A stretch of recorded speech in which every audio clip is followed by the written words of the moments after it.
Nanay, tatay.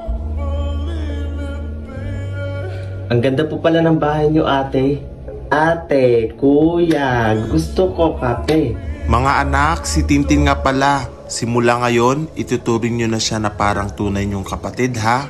Hello. Gusto mo sali ka na lang sa amin ng kapatid ko? Halika. Sige. O, Jeric, ba? Uy, thank you, ma. O, ito naman sa'yo, Sophia. Thank you, ma. Si Tintin, ma. Hindi niyo po ba siya bibigyan? Naku mga anak, huwag nyo nang isipin yan si Tintin. Working student yan. Hindi ko na kailangan bigyan niya ng pera. Nakakainis talaga. Nawawala yung pera ko dito. Sino kumuha? Kinuha mo ba? Hindi po kami ang kumuha nun, ma. Bakit naman po kami mangunguha? Binibigyan niyo naman po kami. Bakit hindi niyo po tanungin si Tintin? Oo nga, ma.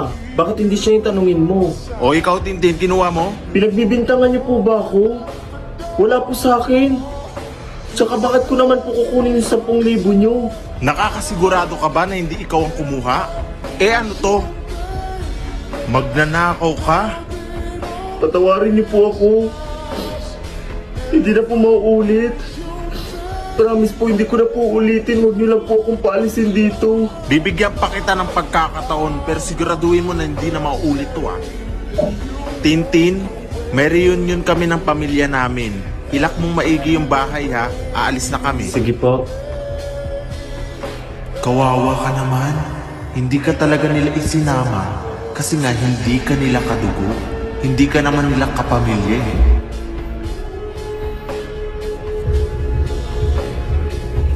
Happy birthday, Sophia!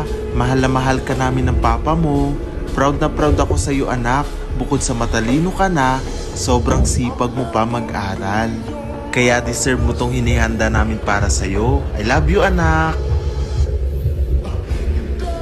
Mga anak, papasok muna kami ng papa niyo sa trabaho. Baka gabihin kami, ha? Sige, ma. Mag-iingat po kayo ni Papa. Yung pasalubong po namin, ha?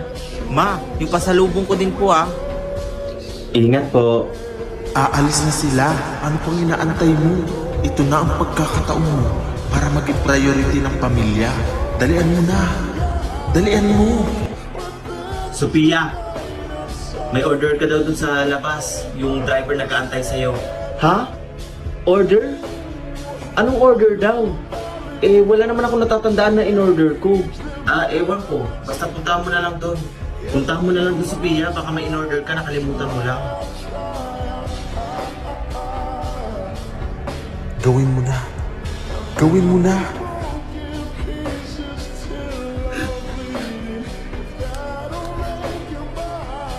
Tulungan niyo po ako. Pinasok po kami ng 3 magnanakaw dito sa bahay namin. Sige po, papunta ng amin. Kumalma lang po kayo.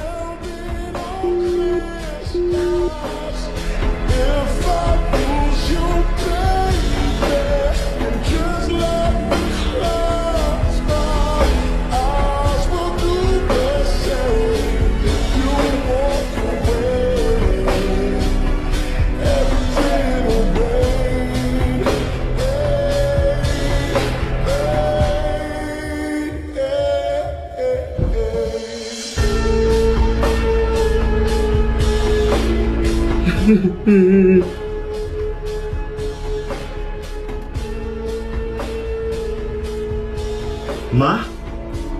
Pa? Anong nangyari kay Sophia at Jeric? Sino ang gumawa nito sa kanila?